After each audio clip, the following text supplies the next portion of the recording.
Saul chama Davi e ele vai ao encontro de Saul. Olhe para o 33. Olhe para o 33. Porém, Saul disse a Davi: contra este filisteu não pode ir pelejar. Outra palavra de desânimo. Outro não. Outra negação.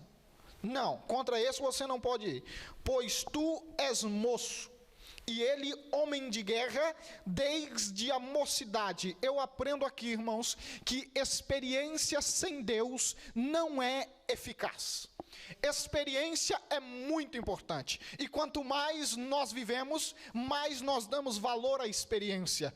Se você está dando muito valor à experiência, pode saber que você está ficando velho. Eu percebo isso. Quanto mais eu dou valor à experiência, eu falo, é porque eu estou vivendo, e só dá valor à experiência quem viveu. Mas experiência por si só não é sinal de vitória. Eu já passei por isso. Eu conheço isso.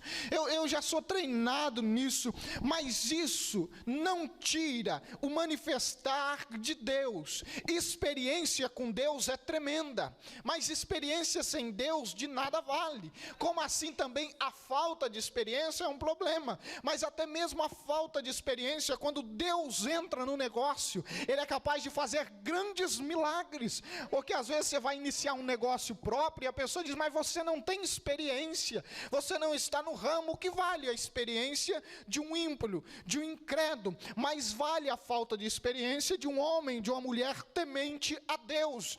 Por isso que Davi, apesar de ser moço, apesar de ser jovem, era cheio da presença de Deus. Não tinha experiência, mas tinha Deus. Eu sei o valor da experiência, mas sei que o valor da presença de Deus é maior do que qualquer experiência. Seja o que você tenha vivido, não abra mão da presença do Senhor. É Ele que nos dá a vitória, é Ele quem derruba o gigante, é Ele que age nas nossas vidas, e não as nossas experiências, e não as nossas habilidades. Continue olhando para o texto. Olhe para o 17:34. Isso, maravilha, e os irmãos podem me acompanhar aqui também. 17:34. Então disse Davi a Saul: teu servo apacentava as ovelhas de seu pai, e quando vinha a ele um leão e um urso, e tomava uma ovelha do rebanho, eu saía após ele e o feria, e livrava da sua boca. E quando ele se levantava contra mim, e quando ele se levantava sobre mim, lançava-lhe mão na barba, e o feria e o matava. Deus provou Davi em experiências menores para o conduzir a experiências maiores. Ele, apesar de ser um moço, já tinha vivido no campo de trabalho experiências. Irmãos, é assim que Deus faz. Deus nos prova primeiro em experiências menores. E aí você diz, mas a luta é grande, a prova é grande. Sabe o que é isso? É que o lugar que Deus quer nos levar é muito melhor, é muito maior. Mas lá também haverão gigantes maiores, provas maiores, desafios maiores. E se você não aprender a passar pelas lutas do dia a dia, você não vai conseguir enfrentar os grandes gigantes da vida. É isso que Deus estava fazendo com Davi. Estava dizendo, eu estou te forjando, Davi, eu estou te preparando, porque hoje você está matando um animal, mas vai chegar um dia que você vai se deparar com um grande guerreiro, e você vai precisá-lo vencer. Eu vejo algumas pessoas que não passaram por experiências maiores e querem ir de cara enfrentando os gigantes, e daí são frustrados, derrotados. Não, irmãos, vamos degrau por degrau, que o Senhor nos conduza passo por passo. Nós estamos em uma sociedade muito imediatista, tudo tem que ser na hora, tudo tem que acontecer no dia, tudo tem que ser rápido. Veja que com Davi o Senhor começa a o formar desde jovem, desde novo. Então essas lutas desse tempo presente são somente provas daquilo que o Senhor quer te levar em lugares maiores. Mas quanto mais é dado, mais é requerido. Quanto em maiores posições você estiver em todas as áreas da sua vida, em todas. Olha, eu quero ganhar muito dinheiro, então aproveite para ter grandes compromissos financeiros para pagar. Quem tem muito dinheiro tem grandes compromissos financeiros para pagar. porque assim o faz e assim estabelece um padrão de vida para si. Olha, eu quero ser missionário num grande campo de trabalho, então prepare para ter muito problema para resolver, para muita gente para ministrar, para orar, para aconselhar, para discipular, para acompanhar, para amar, em todas as áreas. Por isso que o Senhor, muitas das vezes, irmãos do céu, eu dirigi uma igreja, prova. Eu falei assim, Senhor, não pode, essa igreja não existe. Por que ela caiu na minha mão? Era tanta luta, irmão, tanta prova. Eu era recém-casado. Eu tinha 20 anos na época, eu dirigia reunião de obreiro com 30 obreiros que tinham condição de ser meu pai, meu avô. Eu tinha assumido a igreja que o meu avô era pastor. Meu avô tinha 80 anos, o novo pastor da igreja tinha 20. Você já imaginou como é que era isso para a igreja? Eu sentia assim que eu estava pregando assim no culto de domingo e tinha metade da igreja fazendo assim. Eu falei, Senhor, que luta, que prova, me tira daqui. E o Senhor não deixava eu sair, parece que me plantou lá com botinas de gesso, e falou, fica aí, porque é aí que eu te quero. Eu falei, Senhor, eu quero sumir, desaparecer, pelo amor de Deus, me arruma um lugar longe daqui. Ele falou, não, é aí que eu te quero, porque eu preciso te formar, eu preciso te preparar, eu preciso te moldar. Isso é um processo doído, é um processo de luta. Você acha que foi fácil para Davi naquele campo, sozinho, com leão, com urso? Mas Deus, eu estou precisando te moldar, te preparar, te forjar, para que você possa enfrentar os gigantes dessa vida. Aleluias! É assim que o nosso Deus trabalha conosco. Agora volte os seus olhos para o texto. O 36, 1 Samuel 17, 36. Assim feria o teu servo o leão, como o urso, assim será este incircunciso filisteu, como um deles. Essa parte aqui. Porquanto afrontou o exército do Deus vivo. Veja que Davi estava preocupado com isso. Davi estava preocupado porque o filisteu havia afrontado não a Davi, mas ao próprio Deus. Porque ele havia afrontado o exército que era do Deus vivo. Eles tinham essa preocupação. Agora eu lhe pergunto, quais são as reais motivações, minha e sua, para enfrentar os gigantes do dia a dia? Porque a motivação de Davi era o prêmio também, mas não só. Ele mostra que também a motivação dele era porque o nome do Senhor estava sendo envergonhado. O nome do seu Deus estava sendo escarnecido. Então Davi mostra um propósito mais excelente do que somente a aquisição de bens. Ele diz, não, o nome do meu Deus foi afrontado. Ele mostra que as reais intenções dele também eram glorificar a Deus com a sua vitória. As reais intenções da minha e das suas batalhas precisam ser glorificar a Deus com as suas vitórias. As vitórias que Deus te dá, os gigantes que caem sobre a sua vida, precisam ser para glorificar o Pai. Quando nós lemos a carta de Tiago, Tiago nos escreve no capítulo de número 4 e no versículo de número 3, dizendo, olha, vocês pedem e não recebem. Sabe por quê? Porque vocês estão pedindo mal, porque vocês estão pedindo para os vossos próprios deleites, ou seja, vocês estão pedindo só para si, é só para massagear o seu ego, é só para te abençoar. Em outras palavras, ele está dizendo, vocês estão pedindo mal, porque aquele que pede bem, pede também para que o nome do Senhor seja glorificado. Em todas as áreas. Se Deus te prosperar financeiramente, glória seja dada ao nome do Senhor. Se Deus abençoar o seu casamento, glória seja dada ao nome do Senhor. Se Deus abençoar o seu filho, glória seja dada ao nome do Senhor através da vida dos seus filhos. Em todas as áreas da sua vida, que as nossas bênçãos não sejam simplesmente para que nós nos deleitemos, mas que o mundo possa ver a glória de Deus agindo em nossas vidas e dizer, realmente, esse Deus que o irmão, a irmã serve, é um Deus verdadeiro, é um Deus poderoso, adorado, glorificado seja o nome do Senhor. Aleluias, é isso que acontece com Davi. Vamos prosseguir, porque ainda temos a santa ceia do Senhor. Olhe para o 17:37. Disse mais Davi, o Senhor me livrou das garras do leão e das garras do urso, e me livrará da mão deste filisteu. Então disse Saul a Davi, vai, o Senhor seja consigo. Lembra que eu falei sobre fé? No primeiro tópico dessa mensagem, eu comecei falando sobre a fé de Davi. E ele mostra aqui novamente a sua fé. Só que veja que a sua fé está estabelecida nas experiências que ele passou. Ele diz, não, o mesmo Deus que estava comigo lá, quando eu derrotei o urso-leão, é o mesmo Deus que vai me dar a vitória. Ou seja, a nossa fé é acrescida, irmãos, justamente nas lutas e nas provações. É isso que acontece com Davi. Ele tinha fé, por quê? Porque ele sabia que o Deus que tinha abençoado ele lá atrás ia abençoar ele aqui à frente. Por isso, essas lutas, esses problemas, eles trabalham em nosso favor. Tem um hino que nós cantamos que diz assim, cada vez que a minha fé é provada, tu me dás a chance de crescer um pouco mais. Todas as vezes que a sua fé é provada e você sai do outro lado, você sai com sua fé acrescida. Você diz, eu ganhei maturidade, eu ganhei experiência, eu ganhei fé, e agora eu sei que Deus é comigo, que Ele é poderoso e que Ele é um Deus de milagre.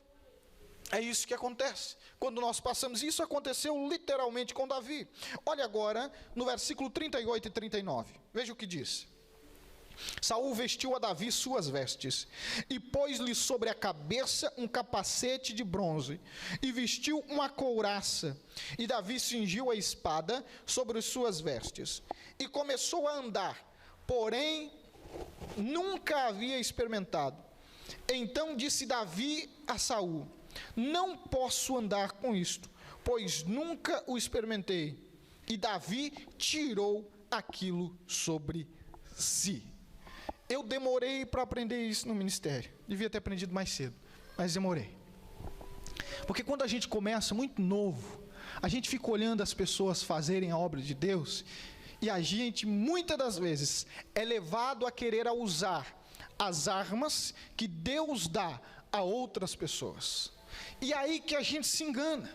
Porque aquela armadura na mão de Saul era perfeita, porque era de Saul, foi feito para ele, mas na mão de Davi ele não podia nem andar.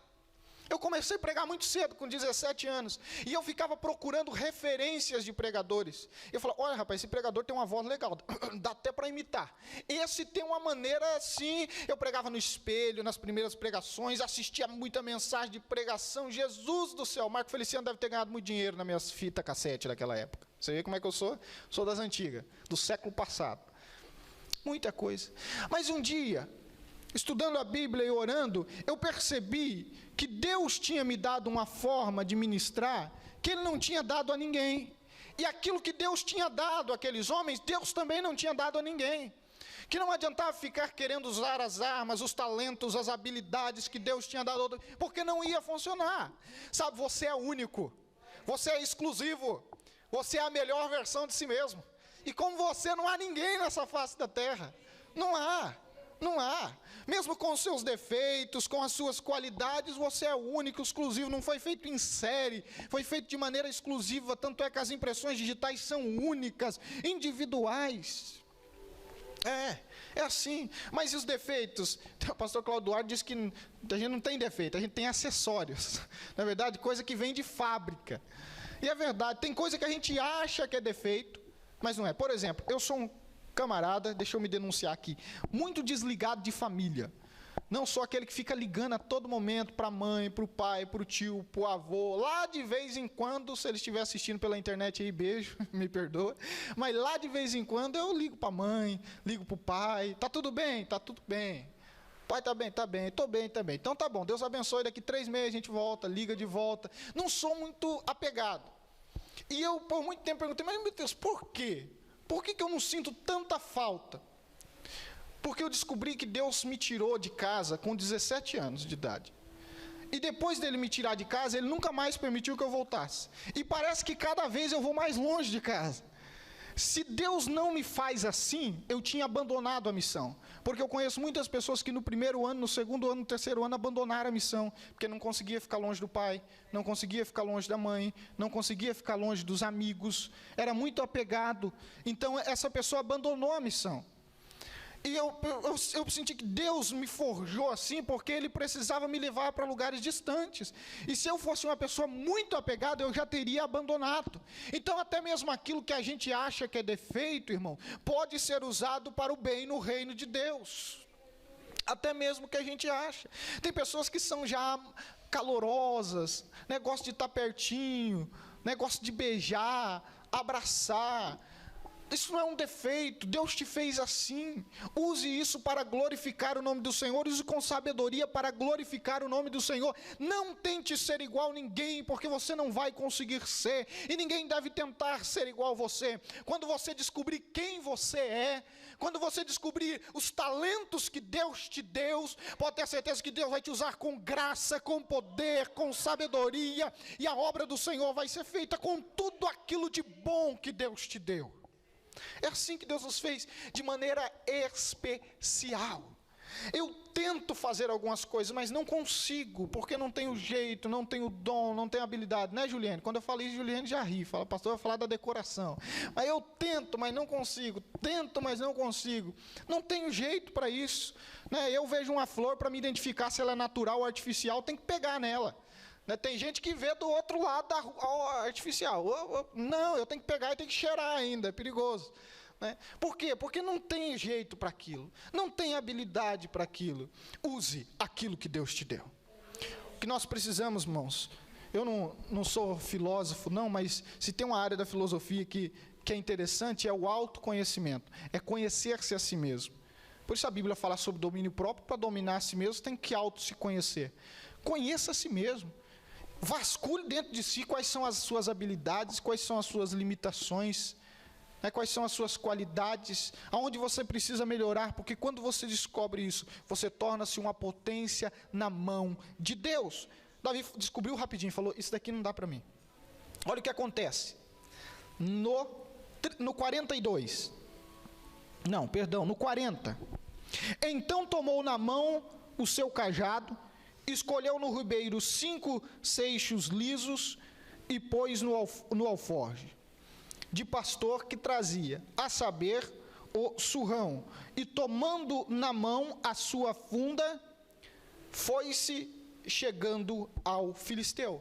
Davi se desfaz de toda aquela armadura e ele pega aquilo que ele sabe. Tinha um alforje, pegou umas pedras, uma funda, talvez um estilingue da época, sei que era um negócio de jogar pedra, né? Porque, gente, mas isso é simples demais, mas era o que ele tinha. Esse que é o problema, a gente quer incrementar, quando nós devemos usar aquilo que nós temos. Davi pensou, o que eu sou bom, Pedrada. Sou bom de pedrada, rapaz, é isso que eu preciso fazer, umas pedrinhas lisas, então vai ser, tremendo. É isso, o que você faz de bom? Dou pedrada, pastor. Não, isso era só lá para Davi. Olha, é nisso que eu consigo fazer bem, é nisso que eu me saio bem. Então é nisso daí que eu vou investir, é com essas armas que eu vou. Mas olhe, preste atenção, quando ele chega com isso perante o filisteu. Olha o 42. Quando o filisteu olhou e viu Davi, desprezou. Quando a gente vai com as nossas próprias armas, irmãos, muitas das vezes nós somos desprezados, porque as pessoas sempre querem uma máscara, elas sempre querem uma performance, né? Davi tinha que chegar com toda a armadura e fazer uns golpes assim de ninja, né? Para dar a impressão que luta.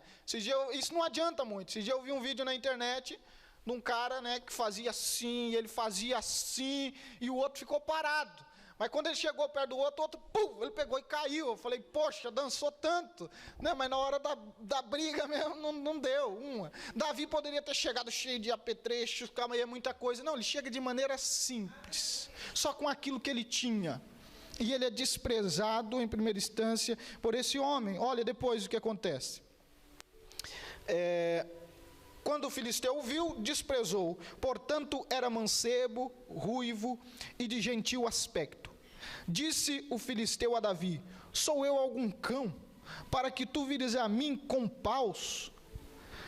E o filisteu, pelos seus deuses, amaldiçoou a Davi.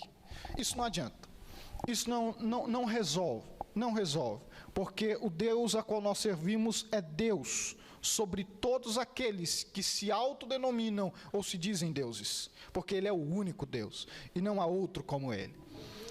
Aí ele fala, Davi, você vem comigo com um pedaço de pau, pedra.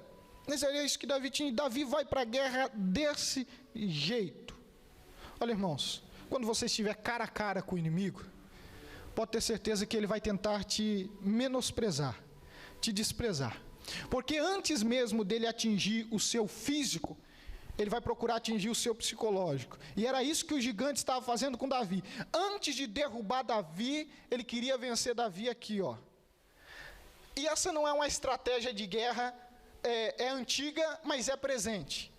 Eu não sou muito adepto de lutas, mas já acompanhei um tempo. Existem 2 boxeadores que talvez sejam um dos mais famosos do mundo, por exemplo, nessa área que eu vou falar.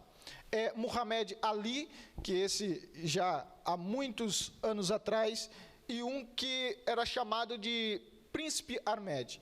Eram 2 boxeadores, pelos nomes você já identificou, eram 2 muçulmanos, e eles tinham algo em comum, que era desconcentrar o adversário, distrair o adversário. Eles eram aqueles caras que chegavam no boxe dançando, sabe? E eles faziam isso, a entrada deles. E por que eles faziam isso? Quando iam falar, né? Por que eles faziam isso? Para distrair, para afetar o psicológico. E ele perdeu, acho que uma luta, pelo menos, Ahmed, acho que perdeu uma luta na sua vida, em que ele lutou com um oriental, e oriental tem facilidade de concentração, muito concentrado, e ele talvez não era o mais forte, mas ele afetava o psicológico dos lutadores. O pessoal ficava irritado com ele e perdia a luta, né? Então, ele fazia isso com os seus adversários, e é isso que o inimigo muitas das vezes faz com a gente. Ele vem a tentar atingir o nosso psicológico, dizer, não, você não vai conseguir. Não adianta, isso daí não é para você. Olha as armas que você tem, você nem tem arma. Isso é coisa de lutar? Isso é coisa de guerrear? Isso é coisa de se vencer guerra. Então fique atento, irmãos, com essas setas do maligno. Por isso a Bíblia diz que nós devemos estar revestidos pela armadura de Deus, para que possais resistir os dardos inflamáveis do maligno que querem nos atingir. Vamos terminar. 17:44. Disse mais o filisteu a Davi: vem a mim, e eu te darei tua carne, as aves do céu e as bestas do campo. Não se deixe intimidar, irmãos, com as afrontas do inimigo. Desconsidere literalmente as afrontas do inimigo perante o poder do seu Deus. Não se entregue à comiseração. Davi poderia falar, sabe o que é? Desde quando eu cheguei aqui o pessoal está falando isso, eu acho que ele tem razão. Porque fazer-se de vítima não resolve a nossa condição perante os gigantes da vida. Não é verdade? Ficar, eu estou assim porque eu não presto, eu não tenho valor nenhum. Não vai resolver a situação. E é isso que o inimigo quer. Nós cantamos um corinho que diz assim: quero que valorize o que você tem. Você é um ser, você é alguém tão importante para Deus. Eu venho falar do valor que você tem. Você tem um valor tão grande, que o amor de Cristo por si não pode ser explicado em palavras. Ele precisou mandar o seu filho para expressar o seu amor por si. E quando foi tentado explicar esse amor, ele diz: esse amor é de uma tal maneira. O que é uma tal maneira? É de uma tal maneira, porque ele não pode ser comparado. A Bíblia pega o maior amor existente nessa terra, que é o amor de mãe, para dizer, olha, mesmo esse amor ainda é inferior. Porque pode uma mãe abandonar o seu filho, mas eu não. Aleluia.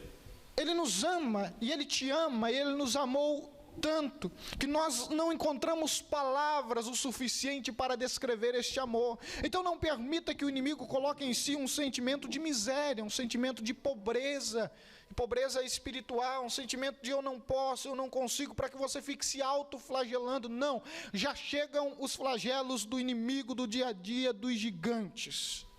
Eu não prego um evangelho triunfalista, Os irmãos sabem disso, que você olha, Superman de Jeová, Mulher Maravilha de Jesus Cristo, isso não existe. Mas eu também sei que nós não somos um derrotado. Nós éramos derrotados pelo pecado, mas Cristo nos resgatou. É isso que nós precisamos, que em Cristo nós podemos todas as coisas, que em Cristo nós somos mais do que vencedores. Olha o que diz o texto, 17:47. O 45, perdão, irmãos.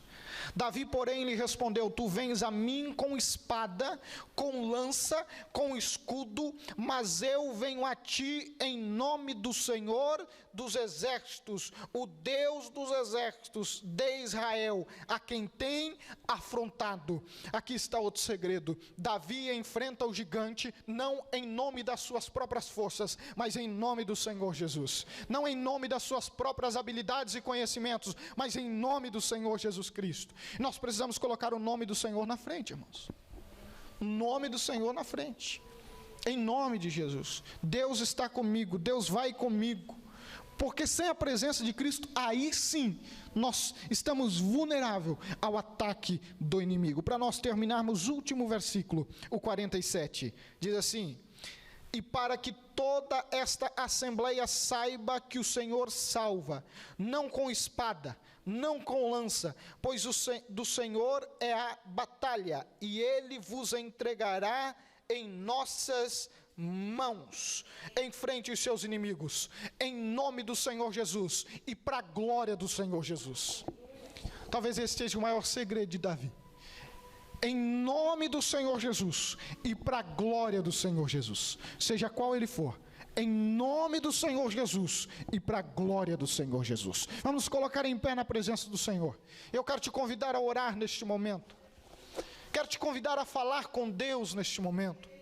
Nós encerramos aqui esses 2 domingos, onde estivemos a falar sobre a luta de Davi, fazendo um paralelo com as nossas lutas do dia a dia. E eu tenho certeza, meus irmãos, que o Espírito Santo de Deus tem falado ao seu coração esses dias. E a Bíblia nos recomenda a lançar sobre Ele toda a nossa ansiedade, sabendo que Ele é quem cuida da gente. Então eu quero convidar você em oração agora. Até esse momento Deus falou contigo, mas agora Ele te convida para você falar com Ele.